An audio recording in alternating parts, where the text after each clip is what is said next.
Right now, somewhere in the world, someone is striking a match, a gesture so quick and thoughtless that almost no one ever wonders where it came from. But it did come from somewhere.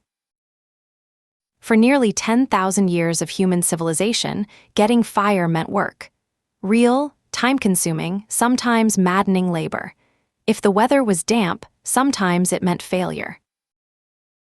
The most widespread method, for most of that time, was flint and steel. You'd strike the flint, catch a spark in a piece of tinder, and nurse that fragile ember into something you could actually use. Every household kept a tinder box, a small metal container packed with charred cloth, dried fungus, or plant fibers. The process, done well, took several minutes. Done badly, it took much longer. On a dark winter morning, with stiff fingers and damp materials, lighting a fire was a genuine ordeal. Cooks woke before dawn simply to keep the hearth alive, because starting over was too costly. Other cultures found their own answers.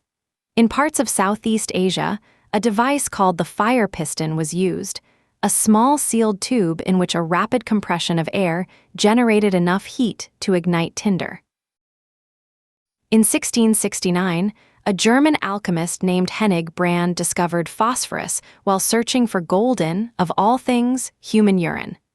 The element glowed in the dark, and it burned with terrifying ease. Over the following 150 years, inventors across Europe experimented with phosphorus and other reactive chemicals, trying to make fire on demand. Most results were dangerous, expensive, or wildly unpredictable. The breakthrough came in an unlikely place, a modest apothecary shop in Stockton-on-Tees, a market town in the north of England. The year was 1827. The man behind the counter was John Walker, a pharmacist and amateur chemist. He was methodical and curious, and he was not, by any account, especially interested in becoming famous. Walker had been experimenting with chemical mixtures, trying to find a reliable way to ignite a gun. He prepared a small stick coated with antimony sulfide and potassium chlorate and left it to dry. According to the story passed down, he scraped the dried tip against his hearthstone to remove a small lump of excess paste, and the stick erupted into flame in his hand. Walker didn't rush to market. He tested the reaction repeatedly, refining the mixture, making sure it was consistent. Only after months of trials did he begin selling what he called friction lights. His sales ledger still exists. The first recorded transaction is dated the 7th of April, 1827. A box of 50 friction lights sold to a local solicitor named Mr. Hickson. A box of 50 cost 1 shilling, not nothing, but within reach of many households. Walker's customers kept coming back. The thing worked reliably every time. Remarkably, Walker never patented his invention. Friends urged him to. He refused, believing the discovery should be available to everyone. This decision, as it turned out, had enormous consequences. Within 2 years, a London entrepreneur named Samuel Jones had copied Walker's formula exactly and began selling his version under a far more theatrical name: Lucifers. Lucifers were identical in chemistry but shrewder in marketing. They were noisy, sulfurous, and prone to showering sparks, but they worked, and Londoners bought them by the thousands. The idea crossed the English Channel almost immediately. By the early 1830s, manufacturers in France, Germany, Austria, and the German states were producing their own versions, each tweaking the formula slightly. In 1830, a young French chemistry student named Charles Soria made one change to the formula, a change that would define the next 60 years of matchmaking and cause suffering on an industrial scale. Soria replaced antimony sulfide in the match head with white phosphorus. The result was a match that ignited more easily, performed better in damp conditions, and was significantly cheaper to produce. White phosphorus matches spread across Europe and then across the Atlantic with extraordinary speed. By the 1840s, they were available in most major cities, sold by street vendors for almost nothing. At a penny or two a box, fire had become something ordinary. The act of lighting a hearth, a candle, a pipe, a task that had required skill and preparation for millennia, was now a flick of the wrist. But behind this convenience, something terrible was unfolding. Match factories had appeared across Britain, France, Germany, and the United States, and inside them, thousands of workers, many of them young women and children, spent long hours breathing phosphorus fumes. Workers began to notice something wrong. Their jaws would start to ache, and in the dark of their homes at night, their faces glowed, a ghostly greenish light emitted by infected bone. Doctors named it phosphorus necrosis of the jaw. Workers called it phossy jaw. It began as a toothache, progressed to gum swelling, and then the jawbone itself began to decay from within. The rotting tissue produced a smell that doctors of the time described as almost unbearable. Abscesses formed, the bone would crumble. The skull, in extreme cases, would collapse. The only intervention that stopped the disease's progression was surgical removal of the jaw or portions of it.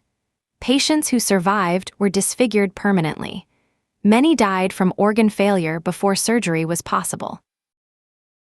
By the 1840s, factory owners and public health officials had enough evidence to identify white phosphorus as the cause. A safer alternative, red phosphorus, had already been developed. It was barely used. White phosphorus was simply cheaper. The workers who suffered were largely poor, female, and without political power. Their bodies, for decades, were treated as an acceptable operating cost. In London, the most prominent match manufacturer was Bryant and May, whose factory in Bow in the East End employed hundreds of young women under conditions that were among the most hazardous in the city.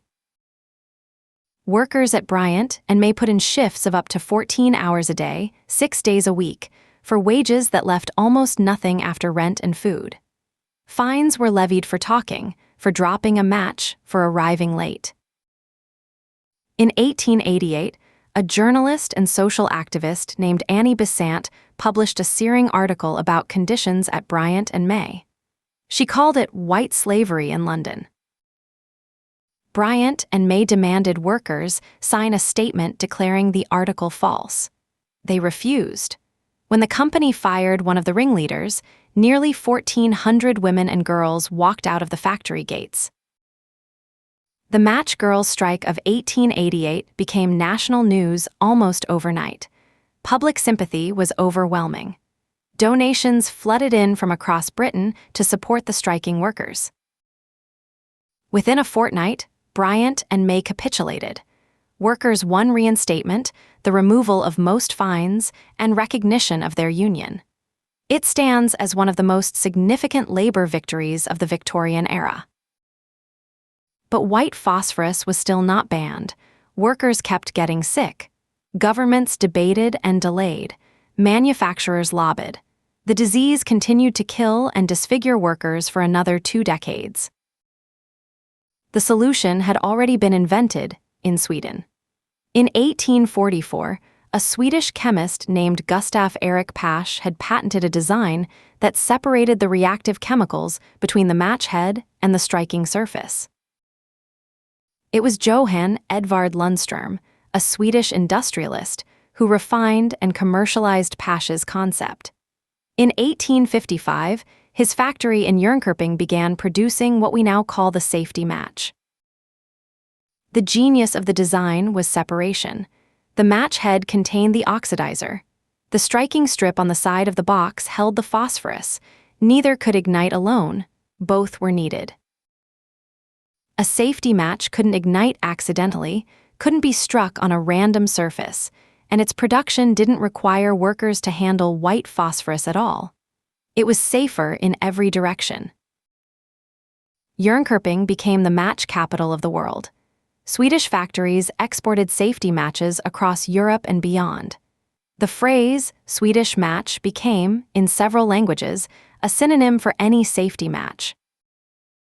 Changing industries is always slow, especially when the old product is cheaper. White phosphorus matches continued to be manufactured in most countries well into the 1900s. In 1906, a coalition of nations signed an international agreement in Bern committing to ban the manufacture and sale of white phosphorus matches. It was among the earliest multilateral agreements on industrial health. The United States was a notable exception. The Diamond Match Company held the American patent on safety matches, but had limited financial incentive to abandon its profitable white phosphorus lines. In 1911, under mounting public pressure, the Diamond Match Company did something that surprised nearly everyone. It donated its safety match patent to the public domain, making the formula freely available to any American manufacturer. President William Howard Taft personally praised the decision. Congress soon levied a prohibitive tax on white phosphorus matches, and by 1913 they had effectively vanished from American commerce. A modern safety match is a compact piece of engineering. The head contains potassium chlorate, sulfur, and binders. The striking strip contains red phosphorus, powdered glass, and adhesive. When you drag the head across the strip, friction generates a small burst of heat. The phosphorus and chlorate react, the sulfur catches, and the wooden or cardboard splint ignites. Start to finish, under a second. By some estimates, more than 250 billion matches are produced globally every single year. That number has been falling for decades as gas lighters and electric ignition become universal. Sweden remains among the world's largest match producers. The Jönköping connection endures in the name Swedish Match, a company that still operates today, one of the longest corporate legacies in the industry. The paper book match, familiar from restaurants and hotel rooms, was invented by an American named Joshua Pusey in 1892. He sold his patent to the Diamond Match Company, which redesigned it to move the striker inside the cover for safety. Matches became objects of culture. Hotels and restaurants printed their names and logos on matchbooks. Collectors, called voluminists, gathered match labels and boxes the way others collected stamps or postcards. By the mid-20th century, the safety match had reached nearly every inhabited corner of the Earth. From rural villages in India to Antarctic research stations, the small wooden stick was a universal tool. Think about what matches replaced: 10 minutes of flint striking on a cold morning, the anxiety of damp tinder, the skill required just to coax a spark into a flame. Matches handed that power to anyone, instantly. Historians sometimes argue that the match, more than almost any other invention of the industrial era, democratized a fundamental human act. For almost nothing, anyone could now command fire. But that democratization came at a cost measured in jawbones and shortened lives, workers who never appeared in the history books, who made the convenience possible, and who paid for it with their bodies. The match girls of Bryant and May are now celebrated as pioneers of the labor movement. Their strike helped catalyze union organizing across Britain. A plaque marks the site of their factory in Bow. John Walker, the apothecary who started it all, died in 1859, modestly comfortable, well-regarded locally, but largely unknown to the world. His original sales ledger survives and is considered a document of historic importance. He never secured a patent. He never became wealthy from his invention. But the reaction he sparked by accident on a stone hearthstone in Stockton-on-Tees eventually lit fires on every inhabited continent. Matches are still made, still sold, still used by campers, by cooks, by people who light candles and prefer the ritual of the strike. The smell of sulfur, the first small bloom of flame. There is something almost uncanny about a match. This tiny object that contains, in its painted tip, the same essential human discovery that our ancestors spent an hour coaxing from stone and char and hope. This is Origins. Subscribe and come back tomorrow. There's a new origin every single morning.